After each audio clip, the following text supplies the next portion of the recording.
नमस्कार। आज हम लोग मैट्रिसेस और डिटरमिनेंट टॉपिक को कवर करेंगे। आज हम आपको सारे कुछ बेसिक्स बताएंगे और कोशिश करेंगे वीडियो थोड़ा शॉर्ट रहे। उसके बाद नेक्स्ट वीडियोस में हम इनके रिगार्डिंग क्वेश्चंस भी करेंगे। तो कुछ डेफिनेशंस रहेंगे ज्यादातर इस टॉपिक में। मैट्रिसेस कोई भी टू डायमेंशन एरे, जैसे कोई भी एरे ऑफ एलिमेंट्स होता है। जैसे ये देखिए इस तरीके से एक ऐसा हॉरिजॉन्टल को हम रो कहते हैं, वर्टिकल को हम कॉलम कहते हैं। जैसे ये देखिए ये सब हॉरिजॉन्टल को रो, कॉलम, मतलब इस तरीके से कोई भी आप रेक्टेंगुलर फॉर्म में बना सकते हैं। और एक स्पेशल केस है कि जितने रोज हो गए उतने कॉलम्स हो जाएं, तो ये भी डिटर्मिनेंट है, तो स्क्वायर हो जाती है। इसका स्पेशल फॉर्म मतलब अरेंजमेंट रो में हो या कॉलम में, ऐसे लिख दीजिए या ऐसे लिख दीजिए नंबर्स को, उन्हें हम कहते हैं मैट्रिसेस। तो इसमें टर्म्स रोज, कॉलम और एलिमेंट्स एंड ऑर्डर। अब जैसे ये हमने लिखा है, इसको हम क्या कहेंगे? इसमें देखिए आप दो रोज हैं ये, और 1 2 3 4 5 6 कॉलम है। तो इसका ऑर्डर होता है 2 क्रॉस 6, मतलब। और हमेशा याद रखिए रोज को पहले लिखते हैं फिर कॉलम को लिखते हैं। जैसे हम कहते हैं RC of the scooter, R पहले सी बाद में। जैसे स्कूटर से गाड़ी का आरसी, कागज जैसे आरसी कहते हैं। तो इसे याद रखिए रो कॉलम, रो पहले होगा फिर कॉलम होगा। जैसे एम रोज है N column, M cross N. जैसे इसमें देखिए 2 रोज है 6 कॉलम, 2 क्रॉस। इसको देखिए तो इसमें 6 रोज है, 1 2 3 4 5 6 और 2 कॉलम है, तो ये हो जाएगा 6 क्रॉस 2। तो ऐसे लिखते हैं। अब कोई भी एलिमेंट है, जैसे उसको हम कैसे, जैसे ये सारे पॉइंट्स को हम इसमें किसी भी इसमें लिख सकते हैं। जैसे 6 और 4 8 2, ऐसे करके हम इनमें लिख सकते हैं। जैसे इसको हम ऐसे भी लिख सकते हैं, मतलब इसको वर्टिकली ऐसे पॉइंट्स को लिखते हैं या हॉरिजॉन्टली लिख सकते हैं।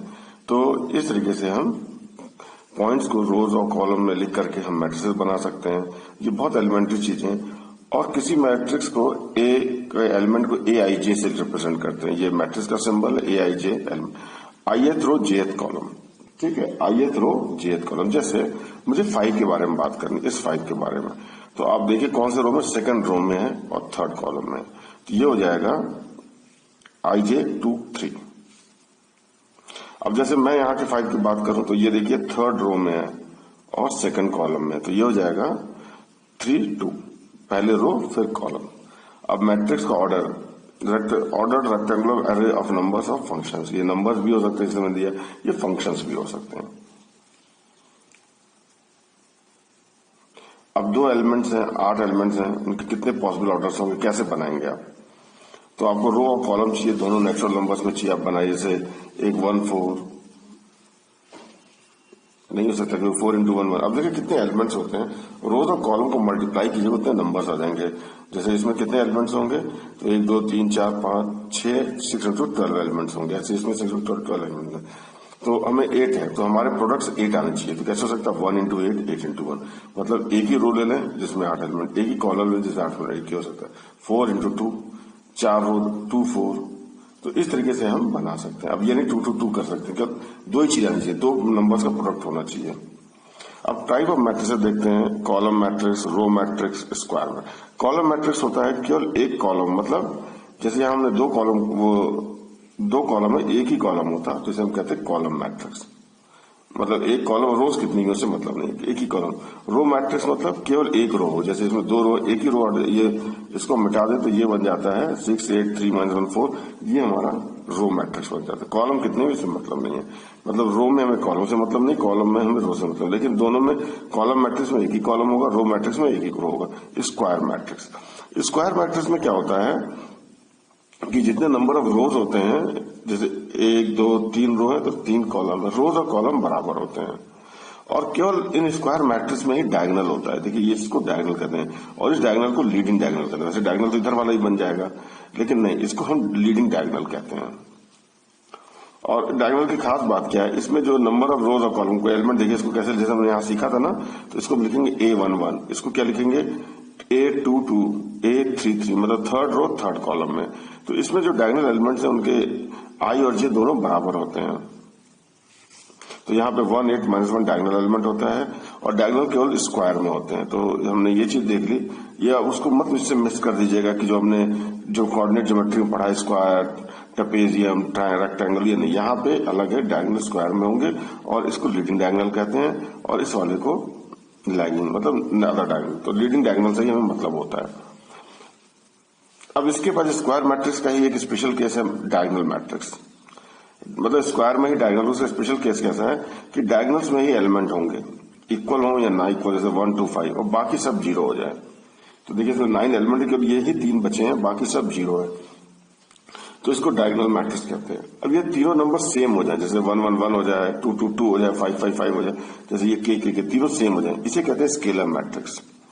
अब स्केलर का भी स्पेशल केस देखते हैं, ये तीनों 1 1 1 हो जाए, मतलब बाकी तो सब जीरो है, बस यही तीन, जिसे आइडेंटिटी मैट्रिक्स कहते हैं। ये 1 1, ये 1 1, ये सब बाकी सब जीरो है। ये आइडेंटिटी मैट्रिक्स ऑफ ऑर्डर 2 है, ये आइडेंटिटी मैट्रिक्स ऑफ ऑर्डर 3 है। इसके बाद जीरो मैट्रिक्स। जीरो मैट्रिक्स का मतलब है चाहे जिस भी ऑर्डर का है, इसका सारे एलिमेंट जीरो होते हैं, जैसे ये सारे के सारे जीरो हो जाए। इसके बाद एक स्पेशल केस आता है इसी में, ट्रायंगुलर मैट्रिसेस। ट्रायंगुलर मैट्रिक्स का मतलब होता है इस डायगोनल के ऊपर सारे एलिमेंट्स होंगे या इस डायगोनल के नीचे होंगे। ये 1 1 1 हो गया, ये अपर ट्रायंगुलर मैट्रिक्स कहलाता है, और नीचे यदि 1 1 होता है, ऊपर जीरो होता है, तो इसे लोअर ट्रायंगुलर मैट्रिक्स कहते हैं। मतलब ये डायगोनल के ऊपर जीरो हो या नीचे जीरो हो, और बाकी 1 1 1, ये अपर ट्रायंगुलर और लोअर ट्रायंगुलर मैट्रिक्स होता है। अब कुछ चीजें देखते हैं। Equality of matrix. दो मैट्रिक्स इक्वल कब होते हैं? जब दोनों के ऑर्डर सेम हो और करस्पॉन्डिंग एलिमेंट इक्वल होंगे। ठीक है, जैसे अब इनको देखें, इस मैट्रिक्स को इस मैट्रिक्स के इक्वल नहीं कर सकते। क्यों? इसमें देखिए ऑर्डर अलग अलग है, इसका 2 into 6 है, ये 6 cos 2 का, ये तो नहीं इक्वल। इक्वल ये दोनों हो सकते हैं, कोई जरूरी स्क्वायर हो, कुछ भी हो, मतलब ऐसा कोई दूसरा मैट्रिक्स होता तो हो जाता। तो इनके नंबर, अब इसमें देखिए जो करस्पॉन्डिंग एलिमेंट हो करस्पॉन्डिंग एलिमेंट के बराबर, तो जैसे के की वैल्यू यहाँ 1 है, इसमें K1 लिखते तो ये 2 हो जाता है, K3 लिखते तो K5 हो जाता है। करस्पॉन्डिंग एलिमेंट्स को कंपेयर करते हैं, वो इक्वल होते हैं। इसके ऑपरेशन ऑफ मैट्रिसेस में एडिशन। एडिशन भी हम सेम ऑर्डर का करते हैं और करस्पॉन्डिंग एलिमेंट को ऐड करते हैं।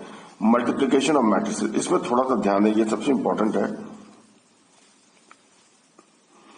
बाय स्केलर, इसका थोड़ा डिटर्मिनेंट से अंतर देखेंगे आगे चल के, याद रखिएगा। मल्टीप्लिकेशन, जब हम मैट्रिक्स को किसी स्केलर से मल्टीप्लाई करते हैं तो वो सारे के सारे एलिमेंट से मल्टीप्लाई होता है, जबकि डिटर्मिनेंट वैसे नहीं होता है। डिटर्मिनेंट में जब मल्टीप्लाई करते हैं तो केवल एक रो में होगा या एक कॉलम के सारे एलिमेंट में होगा, ना कि पूरे डिटर्मिनेंट में होगा। तो ये थोड़ा सा याद रखने की जरूरत है। नेगेटिव ऑफ अ मैट्रिक्स, जैसे यहाँ किसी से मल्टीप्लाई तो -1 से करेंगे तो सारे से मल्टीप्लाई हो जाएगा। Difference of matrix A minus B, मतलब A में B को जोड़ रहे हैं विद नेगेटिव, मतलब पहले उसका नेगेटिव निकालना है फिर जोड़ लें, तो वही चीज आएगी। Properties of matrix. Cumulative law, मतलब A plus B is equal to B plus C। Associative, A plus B, ये A B C सब मैट्रिसेस है। एडिटिव लॉ, एडिटिव आइडेंटिटी, मतलब जैसे किसी चीज को जोड़ो लेकिन फर्क ना करे इसकी वैल्यू पे, जैसे 2 + 0 2 ही होता है, तो ऐसे यहाँ पे जीरो मैट्रिक्स जो है वो एडिटिव मैट्रिक्स है, एडिटिव आइडेंटिटी हो गया। तो इसे जीरो इधर नल मैट्रिक्स भी कहते हैं, इसे एडिटिव आइडेंटिटी कहते हैं, मतलब तो जोड़ने से कोई फर्क नहीं पड़ता। Additive inverse. एडिटिव इनवर्स का मतलब होता है यदि किसी नंबर को जोड़ो और वो आंसर जीरो आ जाए, जैसे 2 में -2 जोड़ दें, 2 + -2 कर दें तो वो जीरो हो जाएगा, या -3 में 3 जोड़ दें तो वो जीरो हो जाएगा। तो किसी भी मैट्रिक्स में वही matrix with negative sign, negative of that matrix जोड़ दे जीरो हो जाता है। तो ये नेगेटिव दिस मैट्रिक्स को कहते हैं एडिटिव इनवर्स। तो किसी भी मैट्रिक्स का नेगेटिव इनवर्स होता है, उसमें -1 से मल्टीप्लाई कर दीजिए। इसके प्रॉपर्टीज और स्केलर मल्टीप्लिकेशन ऑफ मैट्रिसेस, मतलब कोई नंबर है, दो मैट्रिसेस है A प्लस B, तो इनको अलग अलग करके भी ऐड कर दें तो भी आंसर हो। इन दोनों मैट्रिक्स को ऐड करके मल्टीप्लाई करें या इन दोनों को पहले मल्टीप्लाई कर लें फिर ऐड करें तो भी आंसर सेम होगा। या दो नंबर से मल्टीप्लाई करना है, पहले दोनों नंबर ऐड करके मल्टीप्लाई करें या अलग अलग नंबर से पहले मल्टीप्लाई कर लें फिर ऐड करें तो आंसर सेम होता है। अब आगे, अभी तो ये स्केलर किसी नंबर से कर रहे थे, अब मल्टीप्लीकेशन है दो मैट्रिसेस का। जैसे एक है ऑर्डर m क्रॉस n, मतलब m रोज है n कॉलम्स है, दूसरे में है क्या n रोज और k कॉलम्स। मतलब ये देखिए जब भी हम मल्टीप्लाई करते हैं तो एक जो पहली मैट्रिक्स है उसका नंबर ऑफ रोज m है और दूसरी का उसका कॉलम n है, दूसरी का देखिए नंबर ऑफ रोज n है। मतलब कहने का है कि जो पहली मैट्रिक्स से मल्टीप्लाई करते हैं उसके नंबर ऑफ कॉलम्स और जो दूसरी मैट्रिक्स है उसका नंबर ऑफ रोज सेम होना चाहिए, m क्रॉस n और n क्रॉस k, मतलब यहाँ n सेम होना चाहिए। और हमें जो आउटपुट मिलेगी वो मिलेगी m क्रॉस k की मैट्रिक्स मिलेगी। ये बहुत इंपॉर्टेंट चीज है जिसको ध्यान रखना मल्टीप्लिकेशन से पहले। दोनों का ऑर्डर भले सेम नहीं होता, लेकिन जो खास बात है कि जो पहली मैट्रिक्स है उसके नंबर ऑफ कॉलम्स दूसरी मैट्रिक्स के नंबर ऑफ रोज के बराबर होते हैं। इसके बाद है some properties, non commutative multiplication of matrix, मतलब a into B, B into A कभी नहीं होता है। पहली चीज ये एक्सेप्ट डायगोनल मैट्रिक्स।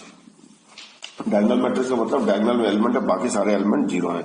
तो हमने उसको तीन केसेस स्पेशल देखे थे, एक डायगोनल मैट्रिक्स में एक स्केलर देखा था और एक आइडेंटिटी देखा था। मतलब बाकी एलिमेंट जीरो, केवल डायगोनल में ही एलिमेंट की वैल्यू हो। यदि कोई matrix A cross B zero हो जाता है, जैसे हम नंबर कहते हैं कोई दो number X into Y zero आ जाए, तो मैथमेटिक्स में अलजेब्रा हमने क्या कहा था, इधर एक्स जीरो और वाई जीरो। यहाँ ऐसा नहीं होता है, ए क्रॉस बी जीरो है तो इसका मतलब नहीं है ए जीरो या बी जीरो, इसमें कोई भी जीरो नहीं हो सकता है, फिर भी आंसर जीरो आएगा। तो ये प्रॉपर्टीज ऑफ मैट्रिक्स है। फिर है associative law, A into B पहले मल्टीप्लाई करना, फिर से मल्टीप्लाई करें, या ए को बाद में करें, बी और सी को पहले करें, तो आंसर सेम आता है। Distributive law, A into B plus C is equal to A B into A C. लेकिन जैसे बड़ी बात खास देखिएगा कि इसमें जो मल्टीप्लीकेशन के लिए जो रोज और कॉलम का है ना, ए के नंबर ऑफ कॉलम्स बी के नंबर ऑफ रोज के बराबर होंगे, बी के नंबर ऑफ कॉलम्स सी के नंबर ऑफ रोज के बराबर, ये चीज हमेशा फॉलो होगी। एग्जिस्टेंस ऑफ मल्टीप्लिकेटिव आइडेंटिटी, इसका मतलब है कि किसी नंबर से मल्टीप्लाई करो, उसकी वैल्यू चेंज ना करें। जैसे 2 इंटू 1 2 होता है, 5 इंटू 1 5 होता है, तो ये इसे कहते हैं मल्टीप्लिकेटिव आइडेंटिटी। यहाँ पे भी 1 plus A will form is equal to A plus I is equal to A. मतलब आई जो है एक आइडेंटिटी मैट्रिक्स। आइडेंटिटी मैट्रिक्स कौन सी मैट्रिक्स होती है, जिसमें ये डायगोनल मैट्रिक्स होती है, जिसमें सारे के सारे एलिमेंट क्या होते हैं, जीरो होता है एक्सेप्ट डायगोनल। जैसे 1 0 0, ये 1 0 1 0 0 0 1, ऐसे है कोई मैट्रिक्स। मतलब ये डायगोनल को छोड़ के बाकी सब जीरो है। तो अब जो भी ए और आई का क्या है, आई और ए एक ही ऑर्डर के होगा। जैसे मान लो सेकंड ऑर्डर का होता तो 1 1 0 0, तो ये 2 क्रॉस 2 का मैट्रिक्स है, 3 क्रॉस 3 का मैट्रिक्स है। मतलब आई और ए जो भी आइडेंटिटी मैट्रिक्स है ना, और ए, उनका ऑर्डर सेम होना चाहिए।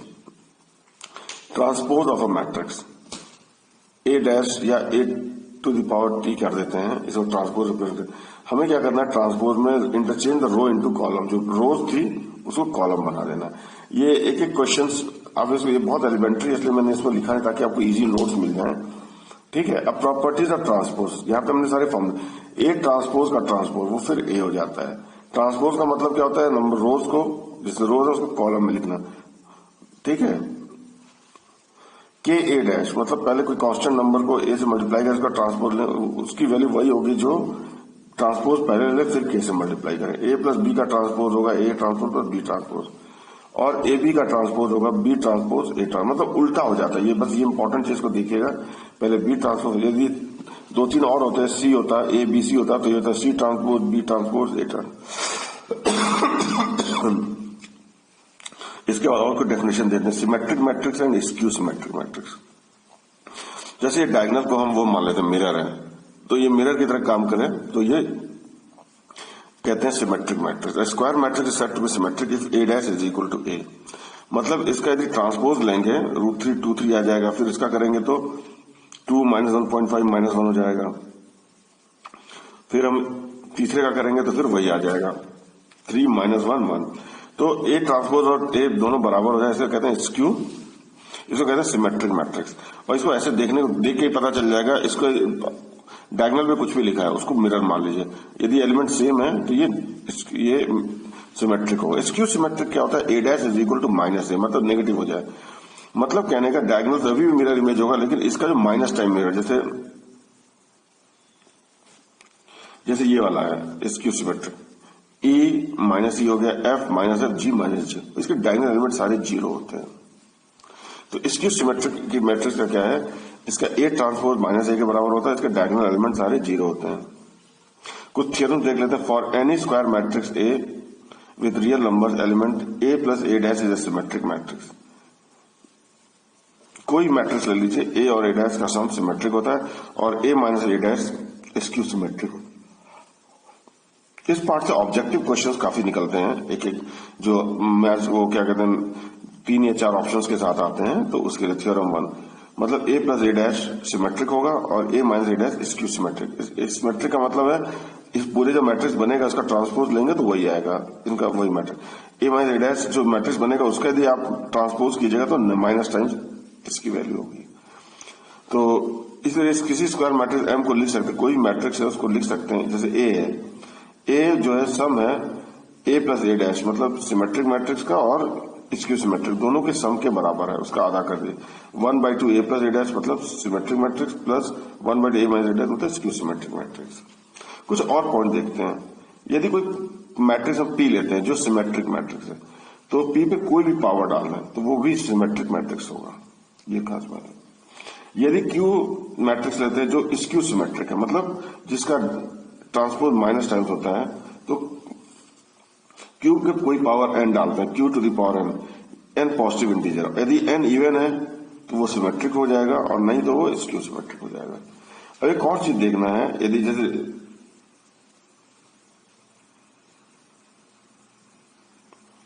ये पावर की बात, हम ऑर्डर की बात करते हैं। यदि कोई स्क्यू सिमेट्रिक मैट्रिक्स, जैसे ये स्क्यू सिमेट्रिक है, इसका ऑर्डर क्या है 3x3, मतलब ये ऑड ऑर्डर का है।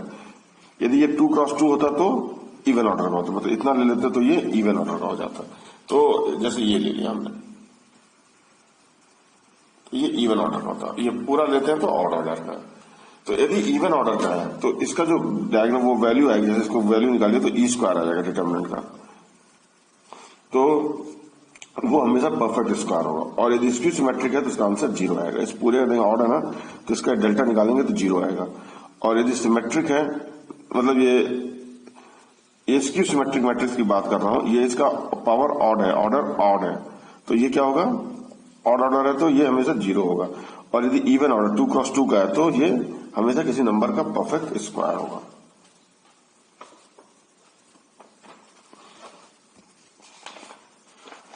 फिर एलिमेंट्री ऑपरेशन, जैसे कभी इसमें ये डिटर्मिनेंट की तरह ऑपरेशन होते हैं लेकिन कोई लेना देना नहीं होता। आर आई को आर जे, मतलब इसका मतलब आर आई को आर जे से रिप्लेस कर दो, सी आई को सी जे से इंटरचेंज कर दो। Multiplication of elements of any row और any column by a non zero number, इसको ऐसे दिखा देते हैं। The addition of elements of any row और कॉलम, तो इसको हम ऐसे दिखा देते हैं। ये ऐसे चीजें आप डिटर्मिनेंट में करेंगे, बस थोड़ी सी फीलिंग की बात है। जो वैल्यूज हम मैट्रिसेस के निकालते नहीं, मैट्रिसेस का डिटर्मिनेंट बना के वैल्यू निकालते हैं, तो इस तरह वैल्यूज का फर्क आएगा नहीं आएगा वो हम यहां नहीं देखते हैं। इनवर्टिबल मैट्रिक्स मतलब जिसका इनवर्स निकल सके। If a square matrix of order M, there exist another square matrix of order M such that A B is equal to B A is equal to I, मतलब A matrix एक है, B matrix, दोनों के order same है, तो A into B या B into ए करें और वो आई आ जाए, आइडेंटिटी मैट्रिक्स सेम ऑर्डर का आ जाए। तो जैसे मैं ए ले लूं तो बी इसका इनवर्स होगा, यदि मैं बी ले लूं तो ए इसका इनवर्स होगा। तो यदि किसी मैट्रिक्स को किसी मैट्रिक्स से मल्टीप्लाई करें और वी गेट आइडेंटिटी मैट्रिक्स, तो ये दूसरी मैट्रिक्स है वो उसका इनवर्स होगा। B is called inverse of matrix. जैसे यहाँ इसको ए बी ले तो यहाँ बी इनवर्स है, यदि इसको ऐसे करें तो इसको ए इनवर्स होगा। और हर मैट्रिक्स का जो इनवर्स है वो यूनिक होता है। और अभी हम देखें A B inverse is equal to B inverse into A inverse. अभी हमने ऐसे ही फॉर्मूला और देखा, जैसे A B transpose is equal to B transpose into A transpose. अब इसका यूज करके हम किसी भी मैट्रिक्स का हम इनवर्स वो निकाल सकते हैं। इनवर्स जैसे A is equal to I into A हमने पढ़ा, जैसे अभी देखा है। तो ये क्वेश्चन लगा लेते हैं, find the inverse of the matrix A 1 to 2 minus 1, it is a 2x2 matrix. तो हमें पता है A B is equal to I, यदि A into B is equal to I, इसका मतलब इसमें से एक दूसरे का इनवर्स होगा। That is we can say suppose B is the A inverse, तभी A into A inverse I हो जाएगा, I into A is equal to A. और किसी भी आइडेंटिटी मैट्रिक्स में एक कोई मैट्रिक्स हम मल्टीप्लाई करते हैं तो वही आ जाता है। ये दो फॉर्मूले बहुत इंपॉर्टेंट है। किसी भी मैट्रिक्स का उसके इनवर्स से मल्टीप्लाई कीजिएगा, आइडेंटिटी मैट्रिक्स आ जाएगा, और किसी भी आइडेंटिटी मैट्रिक्स में कोई मैट्रिक्स मल्टीप्लाई तो वही मैट्रिक्स आएगी। तो ये तो हम क्या करते हैं, उसको मैट्रिक्स ए उसको लिख लेते हैं, उसको आई इंटू ए कर लेते हैं, A is equal to I into A. अब हम कुछ चेंजेस करेंगे रोज और कॉलम्स में। जो चेंजेस हम मैट्रिक्स ए में करेंगे वही आइडेंटिटी मैट्रिक्स में करेंगे। ये तब तक करते रहेंगे जब तक कि ये मैट्रिक्स ए आइडेंटिटी मैट्रिक्स नहीं बन जाता है, जैसे 1 1 0 0 नहीं हो जाता है। और ऐसा करने के बाद जो भी मैट्रिक्स आएगा वो हमारा इनवर्स मैट्रिक्स होगा। This is the matrix which we have got is the inverse.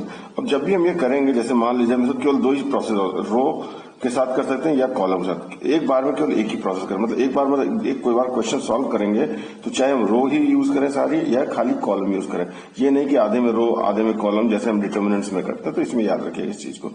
और जो भी इसमें ऐसा डिटर्मिनेंट से बहुत कुछ अलग है, तो इसमें जो भी रोज में आपका, जैसे मान लीजिए फर्स्ट रो में कुछ ऐड करते हैं इसके, वही चीज इसके भी फर्स्ट रो में ऐड करेंगे, सेकंड रो में कुछ मल्टीप्लाई करते हैं तो इसके सेकंड रो में, तो ऐसे करते करते जो हमें मिलेगा it is called the identity matrix.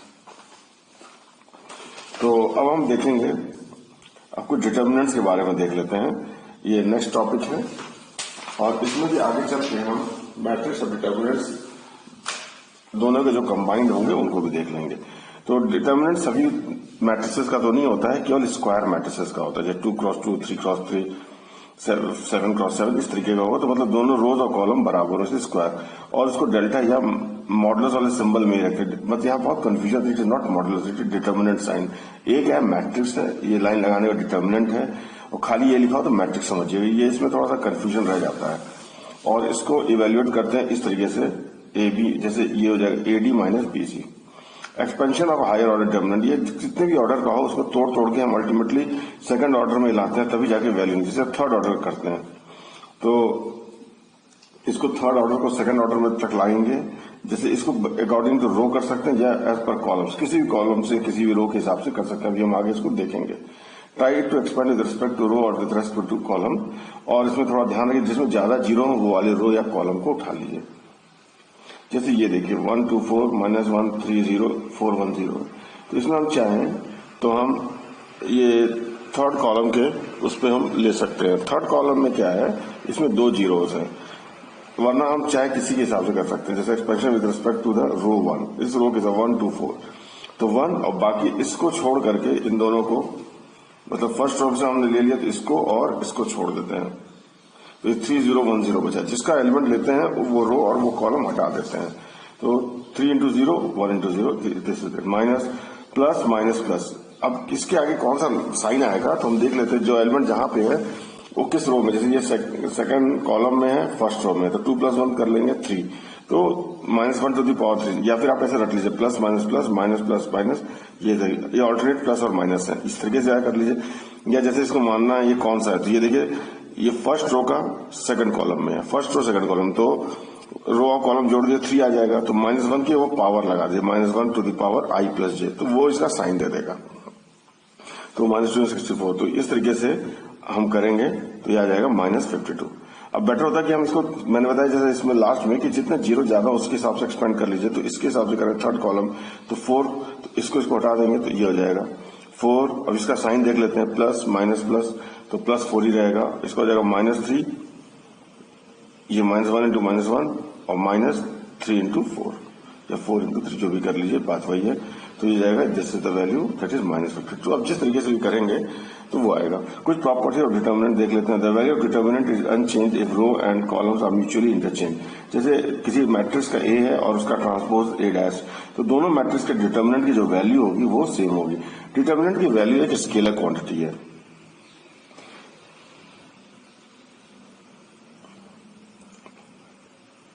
इसके बाद है इफ 2 रोज और 2 adjacent columns are mutual interchange, मतलब एक रो को रो के साथ इंटरचेंज करेंगे, कॉलम को कॉलम के साथ। यदि कोई 2 एडजेसेंट रोज या कॉलम इंटरचेंज कर दी जाए तो जो डिटर्मिनेंट की वैल्यू आती है वो उसका साइन चेंज हो जाएगा। जैसे यहाँ -52 था, तो यदि हम चेंज कर देते एक कोई भी तो वो प्लस होगा, जितनी बार चेंज करेंगे उतनी बार होगा। जैसे -1 to the power n into delta, n is the number of changes we have applied.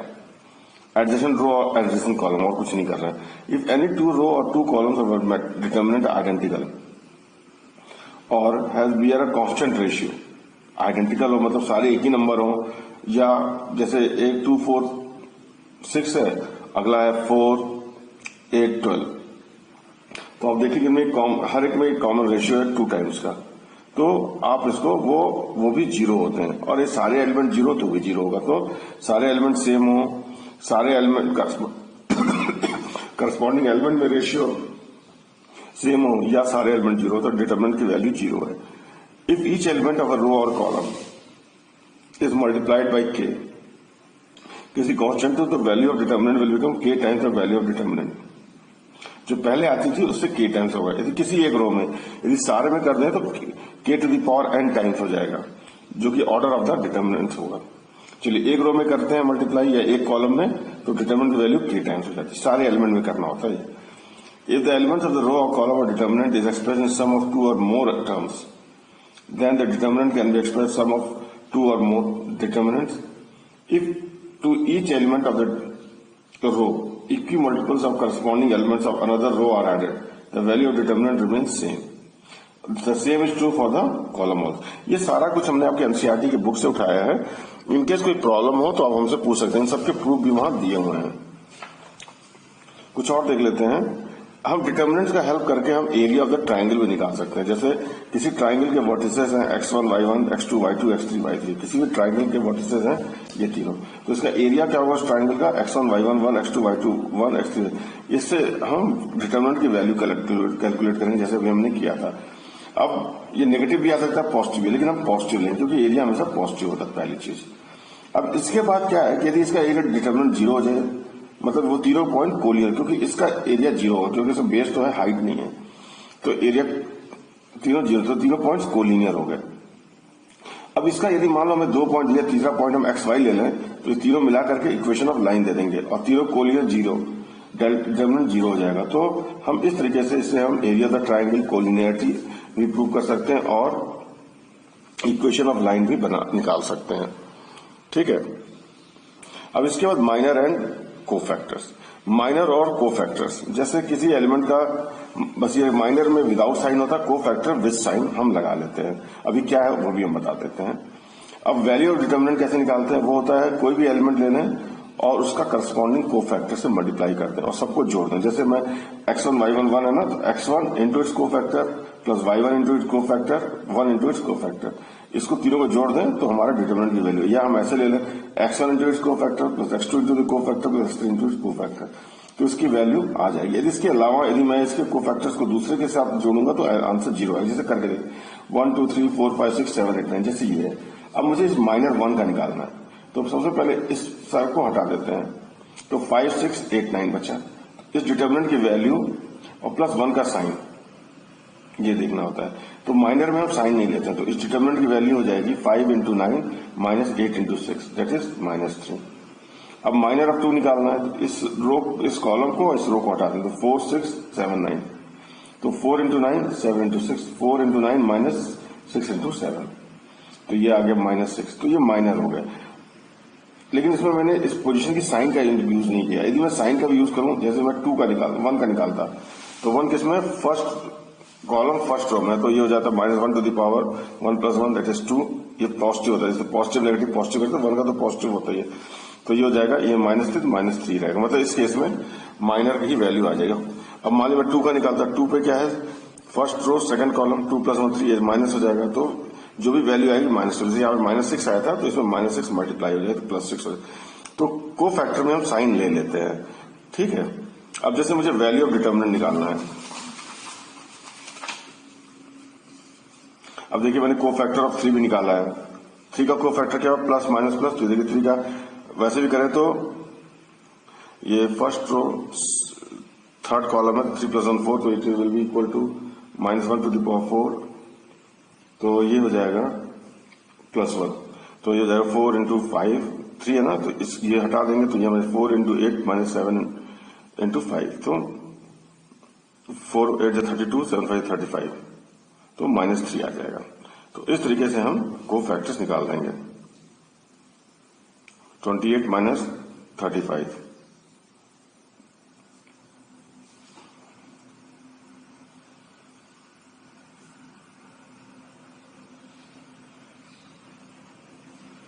ठीक है। अब हम एक्सपेंड करते हैं, जैसे डिटर्मिनेंट की वैल्यू निकालनी है, तो सम ऑफ द एलिमेंट्स को फैक्टर 1 इंटू इट्स को फैक्टर क्या था -3, 2 इंटू इट्स को फैक्टर 6, 3 इंटू इट्स को फैक्टर -3। ठीक है, तो ये देखिए इसकी वैल्यू आ जाती है 6। अब मैं क्या करता हूं, इसके कोफैक्टर्स किसी और भी, जैसे इसके साथ कर लूं या इसके साथ कर लूं तो 0 आ जाएगा। मतलब किसी भी रो का कोफैक्टर किसी और एलिमेंट्स के रो के कोफैक्टर से हम जोड़ देंगे तो 0 आ जाएगा। जैसे हम करके 4 इंटू 1 का कोफैक्टर -3 प्लस 5 इंटू कोफैक्टर है 6 और 6 इंटू कोफैक्टर 3, तो देखिए जोड़िएगा तो ये 0 आ जाता है। इसके कुछ टर्म देखते हैं। सिंगुलर मैट्रिक्स वो मैट्रिक्स जिसके डिटर्मिनेंट की वैल्यू 0 होती है। नॉन सिंगुलर मैट्रिक्स वो मैट्रिक्स जिसके डिटर्मिनेंट की वैल्यू 0 नहीं होती है। इसके एडजॉइंट ऑफ मैट्रिक्स एक और नया टर्म आता है, ये transpose of matrix of cofactors of a given matrix. जैसे ये मैट्रिक्स है 1 2 3 4, इसके सारे के 1 का कोफैक्टर 2 का कोफैक्टर लेके एक मैट्रिक्स बनाएंगे। इनके कोफैक्टर्स की वैल्यू वही रख देंगे। जैसे 1 का कोफैक्टर था -3, तो हम यहाँ -3, 2 का था 6 तो यहाँ 6 और यहाँ पे है -3, तो इसको रख के ऐसे सबकी वैल्यू रख देंगे कोफैक्टर, और इसको फिर ट्रांसपोज लेंगे। मैट्रिक्स है, ये मैट्रिक्स बन गई कोफैक्टर्स की, उसका ट्रांसपोज ले लेंगे। ट्रांसपोज मतलब रोज को कॉलम में कन्वर्ट कर देंगे, और वो जो मैट्रिक्स बनेगा ना उसे कहते हैं एडजॉइंट मैट्रिक्स। ठीक है, तो ए इंटू एडजॉइंट मैट्रिक्स, अब ये फॉर्मूला याद रखिएगा, A into adjoint of A is equal to adjoint of A into A is equal to identity into determinant of A. मतलब सबकी वैल्यू आइडेंटिटी होती है और with multiplication of determinant of A. N क्या order of the matrix है, तो A into adjoint of A upon determinant of A, इसको कर दें तो देखिए आइडेंटिटी। हमने आइडेंटिटी में पढ़ा है कि कोई भी मैट्रिक्स उसके इनवर्स से मल्टीप्लाई करेंगे तभी आइडेंटिटी मैट्रिक्स होगा, तो इससे हम ए इनवर्स की वैल्यू निकाल सकते हैं। ठीक है, तो इसका मतलब A into A inverse is equal to I, या इसी चीज को इससे कंपेयर करें, A into adjoint of A upon determinant of A is equal to I, A into A inverse is I, तो इसका मतलब ये इनवर्स है, तो इससे लिख सकते हैं inverse is equal to adjoint of A upon determinant. ये क्या मैट्रिक्स है एडजॉइंट ऑफ ए। अब इसे क्लियर हो गया कि किसी भी इनवर्स के लिए ए की वैल्यू 0 नहीं होनी चाहिए। इसका मतलब ए हमेशा नॉन सिंगुलर मैट्रिक्स है। यदि किसी मैट्रिक्स के डिटर्मिनेंट की वैल्यू 0 है, मतलब सिंगुलर मैट्रिक्स है, उसका कभी भी इनवर्स निकल ही नहीं सकता। तो ये बहुत अच्छी कंडीशन मिल गई। एक और चीज पता करते हैं, जैसे डिटर्मिनेंट कोई दो मैट्रिक्स का मल्टीप्लाई करें, उसका डिटर्मिनेंट जो होता है वो मैट्रिक्स ए का डिटर्मिनेंट इंटू मैट्रिक्स बी का डिटर्मिनेंट। तो इसको हम करें तो ये हो जाएगा मैट्रिक्स ए का determinant into adjoint of A का determinant is equal determinant of A तो है इंटू आई, डिटर्मिनेंट ऑफ ये आई एन, तो A to the power N हो जाएगा, और इसका तो 0 1 हो जाएगा, तो A to the power n. तो इससे करेंगे determinant of A to the adjoint of A क्या हो जाएगा, ए से डिवाइड करेंगे तो A to the power n minus 1 into identity matrix, तो ये तो हमेशा 1 ही रहता है। तो determinant of adjoint matrix A to the power n minus 1, और किसी मैट्रिक्स में के से मल्टीप्लाई कर देते हैं तो उसके डिटर्मिनेंट की वैल्यू होती है k to the power n into A, determinant of A. N क्या है, ऑर्डर ऑफ द मैट्रिक्स। इसके बाद कुछ और चीज, इनवर्स का पॉलिनोमियल होता है। जैसे कोई पॉलिनोमियल दिया, if A plus P square plus P n is equal 0 then find P inverse. तो अब ये केस में क्या करते हैं, हम पी इनवर्स से मल्टीप्लाई करते हैं। आई के साथ कोई भी मैट्रिक्स मल्टीप्लाई करेंगे वही रहेगा, तो ये हो जाएगा पी इनवर्स। और कोई भी मैट्रिक्स उसके इनवर्स से multiply, P into P inverse क्या हो जाएगा, आइडेंटिटी मैट्रिक्स, और बाकी समय की पावर कम हो जाएगी। तो देखिए ये बन गया इक्वेशन। अब आप देखिए पहले हमें ये सब कुछ, इसमें पी एन नहीं है ना, जिसमें पी एन जोड़ दें घटा दें तो ये हो जाएगा पूरा 0 हो जाएगा, तो हो जाएगा P inverse minus P n, जो हमने इसमें जोड़ा था इसमें घटाया था, तो P inverse is equal to P to the power n. ये इंपॉर्टेंट चीज है। अब P to the power n का कोई ऐसा डायरेक्ट फॉर्मूला नहीं है, कुछ स्पेसिफिक केसेस में तो है हमारे पास, इसे हमें बार बार मैट्रिसेस को मल्टीप्लाई कर करके लाना पड़ता है। एक और चीज पढ़ते हैं, कैरेक्टरिस्टिक इक्वेशन। जैसे कोई मैट्रिक्स दिया है, तो एक कोई भी मैट्रिक्स है ना, ये आपसे पूछा गया सी और डी निकालिए, कोई इक्वेशन को फॉलो करता है। तो एक ये दिया हुआ, इसका एक और चीज हम कर सकते हैं, इसको हम मैट्रिक्स ए से मल्टीप्लाई कर दें तो हमारा इक्वेशन आ जाएगा 6 into I is equal to A cube plus C A square plus D into I into A हो जाएगा, तो डी ए। अब ये क्वेश्चन आ गया, हमें सॉल्व करना सी और डी के साथ। एक तो तरीका है कि ए क्यूब है तो इसी मैट्रिक्स को ए इंटू 3 बार कर लें, उसकी वैल्यू फिर 2 बार करें, वैल्यूज डाल करके हमें पता है 2 मैट्रिक्स इक्वल होती है तो करस्पॉन्डिंग एलिमेंट्स इक्वल होते हैं, तो इससे हम सी और डी की वैल्यू निकाल सकते हैं। एक और तरीका है कि एक बड़ा एक अच्छा इक्वेशन है कि equation of matrix A satisfy determinant of A minus lambda I is equal to 0। A क्या है, कोई गिवन मैट्रिक्स है, लैम्डा भी कोई मैट्रिक्स है, एक मतलब जो वो है जनरल सा फॉर्मूला ले लिया मैंने, लैम्डा, ये कोई मैट्रिक्स हो सकती है, और आई आइडेंटिटी मैट्रिक्स है। इसका ऑर्डर सेम है, ए का इसका मतलब ए 2x2 का, तो आई भी 2x2 का है। तो जैसे आई ये हो गया आपका लैम्डा आई, मतलब लैम्डा से मल्टीप्लाई करना है, तो मैट्रिक्स में करते हैं हर एक एलिमेंट से करते हैं, तो ये सब 0 दिए होगी, ये आ गया ए माइनस लैम्डा आई, आपका ये वैल्यू आ गया। तो ए माइनस लैम्डा आई क्या हो गया, इसका डिटर्मिनेंट निकाल लेते हैं। तो डिटरमिनेंट का मतलब वही है कि इसके रिस्पेक्ट में करेंगे तो ये बाकी जीरो, तो ये 1 minus lambda into this 1 minus lambda into 4 minus lambda minus plus 2 हो जाएगा। तो ये इक्वेशन आ जाएगा अंत में। सॉल्व करने के बाद हमें मिलेगा lambda Q minus 6 lambda square plus 11 lambda minus 6 equal 0। ये इक्वेशन आ गया। अब यहां हम ए रख देते हैं, तो देखिए इस इक्वेशन से मैच कर रहा है, तो ये इससे हम कंपेयर कर सकते हैं। और कंपेयर करने का ये 6 इंटू कुछ नहीं है तो 6 इंटू आई मान लेंगे, तो कंपेयर करेंगे तो हमें मिल जाएगा सी और डी की वैल्यू। तो ये एक इंपॉर्टेंट इक्वेशन है कि जो हर एक मैट्रिक्स सेटिस्फाई करते हैं पैरामेट्रिक फॉर्म में। इसके ऑर्थोगोनल मैट्रिक्स,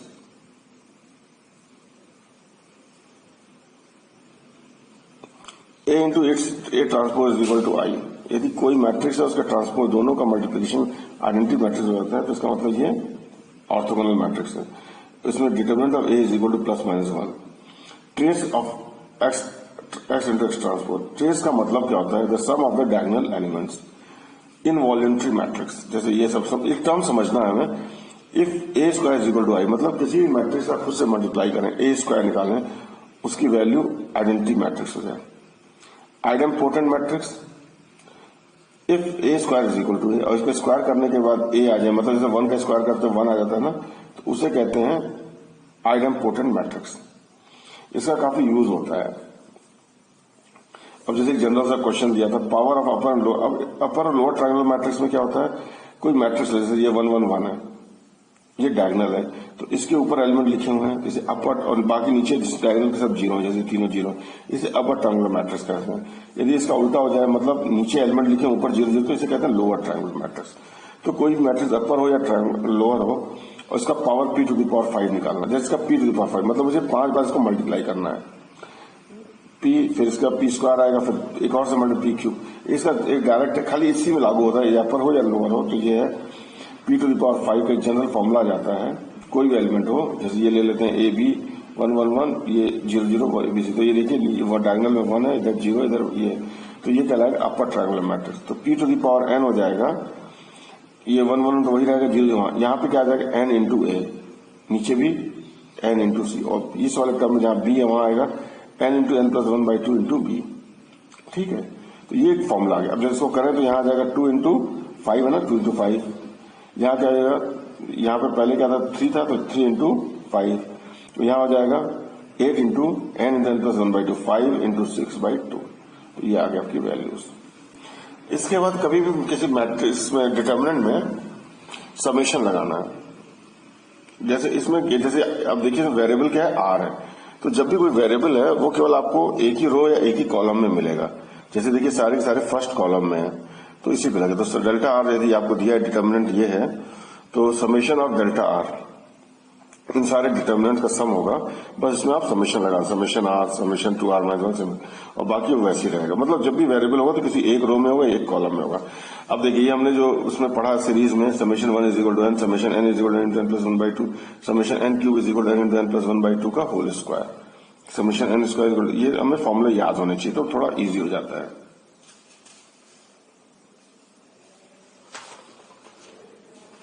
इसके बाद एक और फॉर्मूला देख लेते हैं, डिफरेंशिएशन ऑफ मैट्रिक्स।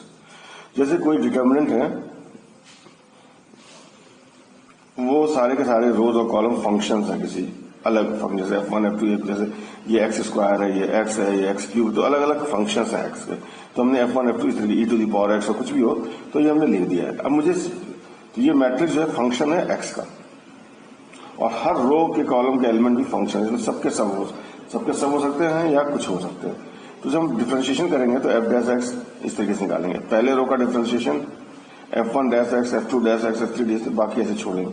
फिर अगली बार f1 f2 f3 छोड़ेंगे तो अगले का बीच वाले का डिफरेंशिएशन करेंगे, इस तरीके से। फिर तीसरे का करेंगे, बाकी दो छोड़ेंगे।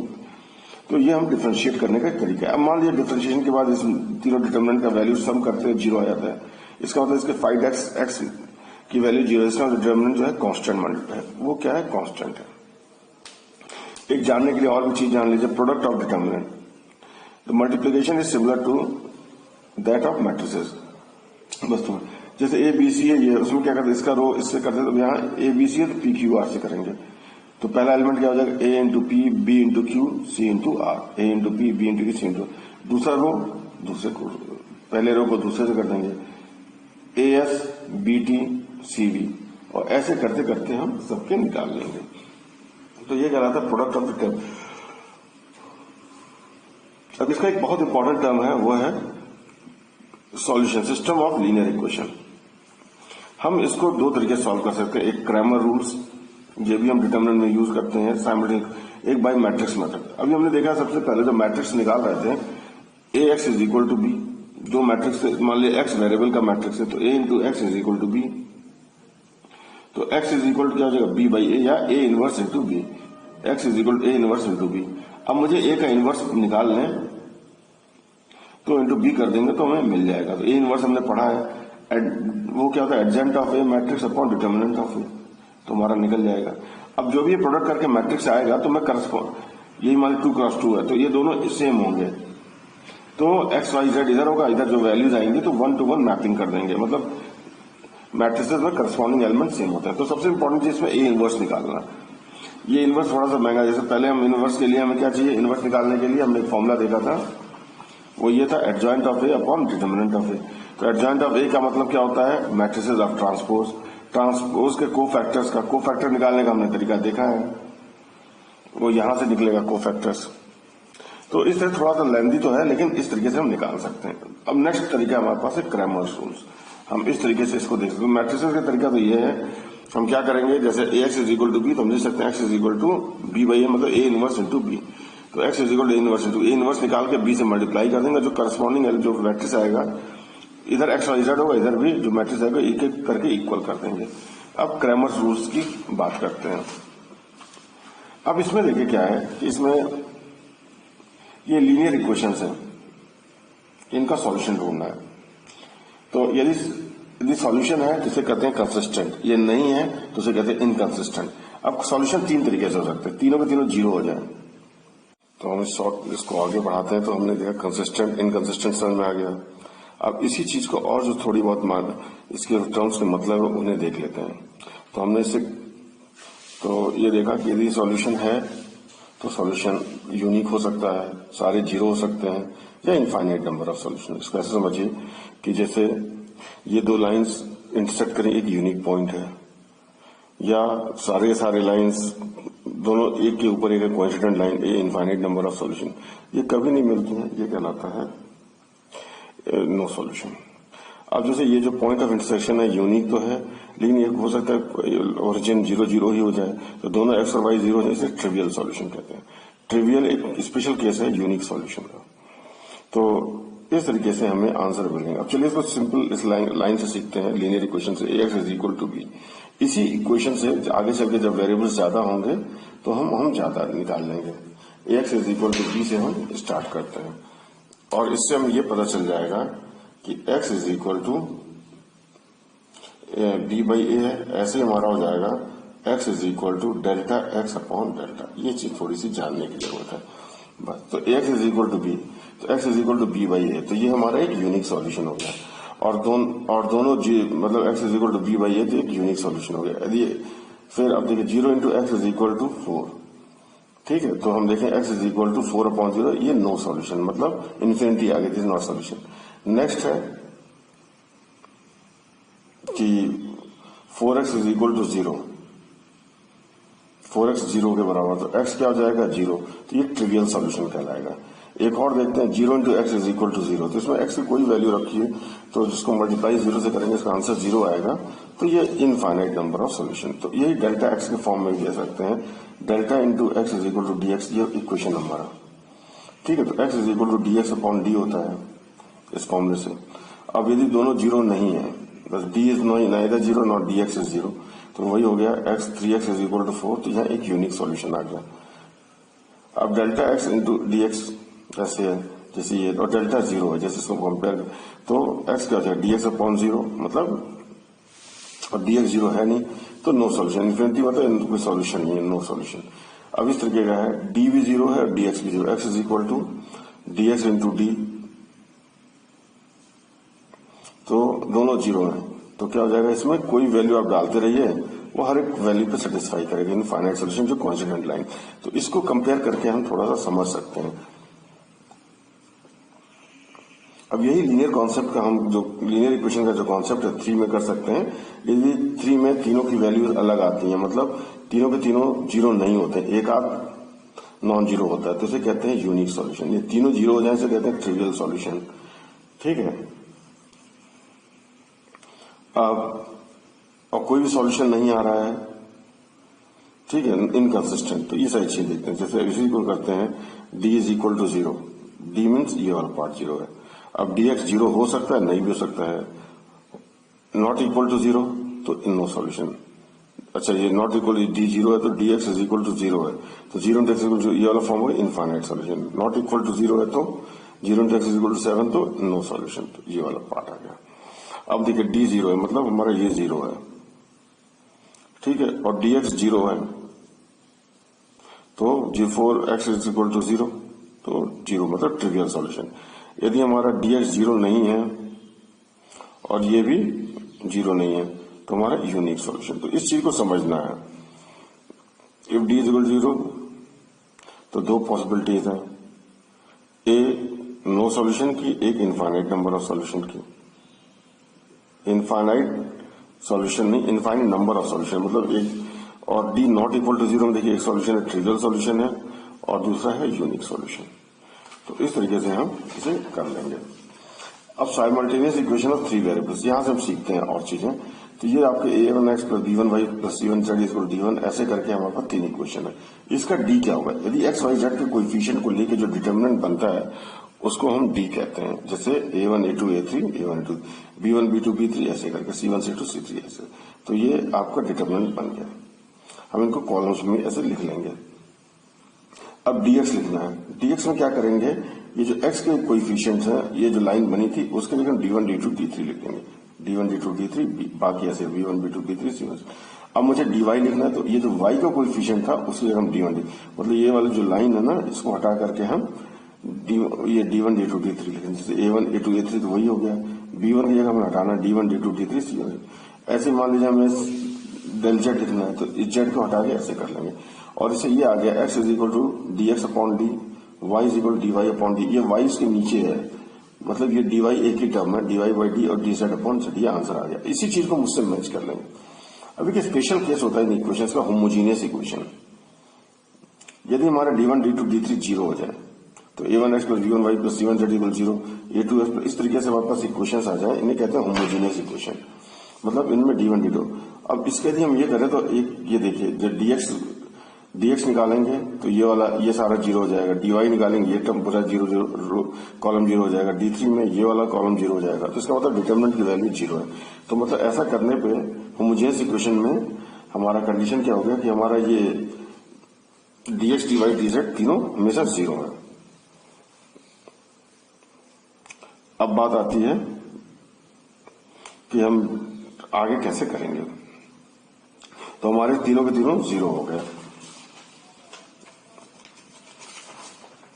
तो देखिए जब हमारे पास क्या आ गया, dx ये वाला जीरो है। अब हमारे पास दो ही ऑप्शन है, dx जीरो है ये वाले केसेस, तो d इक्वल टू जीरो हो जाए और dx जीरो हो जाए तो इनफाइनाइट नंबर ऑफ सॉल्यूशन, और यदि ये जीरो नहीं है तो जीरो आ जाएगा, तो ट्रिवियल सॉल्यूशन। दो ही ऑप्शन है होमोजेनियस इक्वेशन में, इनफाइनाइट नंबर ऑफ सॉल्यूशन या ट्रिवियल सॉल्यूशन, यदि आपसे पूछा जाए तो है।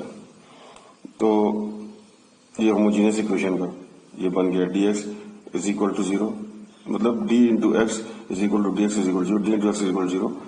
अब d नहीं जीरो है, d is not equal to zero, तो x is equal to zero by D, मतलब x is equal to zero आ जाएगा, ट्रिवियल सॉल्यूशन। मतलब यहाँ पे x या वाई जेड भी जीरो हो सकते हैं। d into X is equal to zero and d is equal D X is equal, ये भी जीरो हो जाए तो इनफाइनाइट नंबर ऑफ सॉल्यूशन। तो होमोजेनियस इक्वेशन में हमारे दो ही ऑप्शन है, या फिर ट्रिवियल सॉल्यूशन या इनफाइनाइट नंबर ऑफ सॉल्यूशंस। अब कुछ सॉल्व करने का डिटरमिनेंट के हमने तरीके बताए हैं, आप इन्हें देख सकते हैं।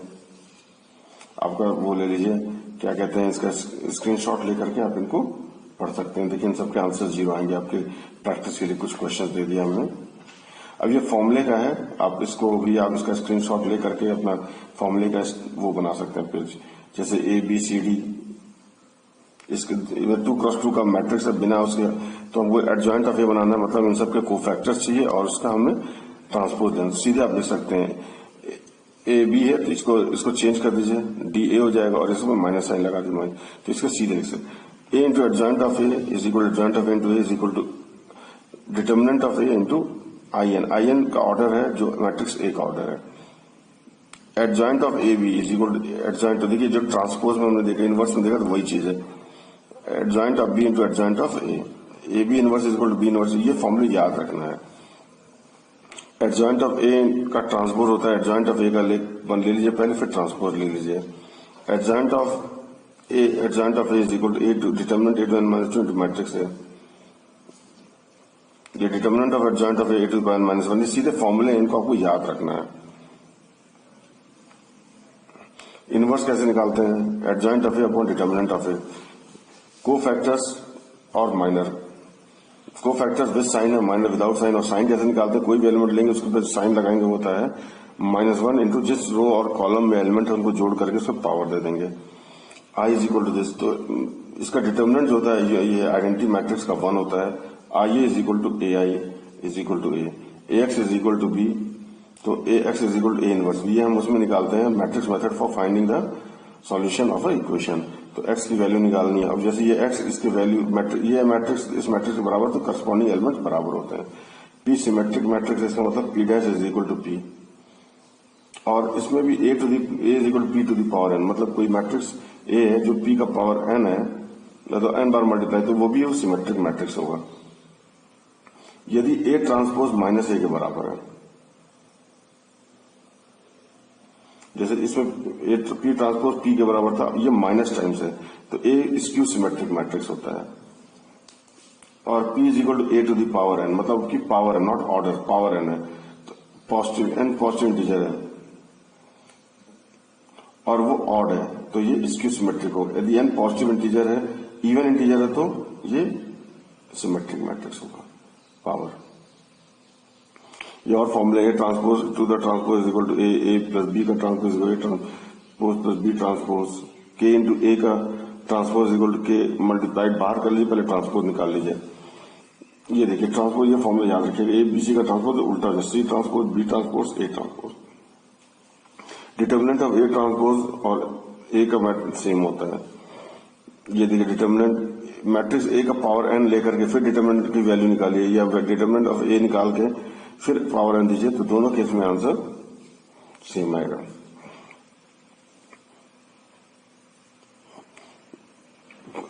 Every matrix M satisfies this equation, मतलब ये एवरी मैट्रिक्स एम की every matrix satisfies A minus lambda into I is equal to, मतलब ये लैम्डा वेरिएबल है मैट्रिक्स के लिए, ए कोई गिवन मैट्रिक्स है, उसमें से लैम्डा टाइम्स आई कोई मैट्रिक्स हो सकती है, इज इक्वल टू 0, तो आपको ये मिल जाएगा। और ये सबके लिए मैट्रिक्स इक्वेशन दे देता है। Trace of X X transpose sum of the diagonal element. अब कभी भी जैसे हम डिस्कस किए थे, ये समरी है फॉर्मुलों की, तो जब भी डेल्टा आर जिसको एक ही रो में एक ही कॉलम में सारे वेरिएबल होते हैं, जो भी समीशन करना तो उसी रो कॉलम पे लगाएंगे। डिफरेंशिएशन करने का भी हमने बताया था कि एक मैट्रिक्स ये डिटर्मिनेंट किसी का फंक्शन है, तो सारे किसी रो या कॉलम के हिसाब से कर लेते हैं, और पहले एक रो को डिफरेंशिएट करेंगे, बाकी छोड़ेंगे, फिर दूसरी करेंगे, बाकी दो छोड़ेंगे, इस तरीके से हम करते रहते हैं।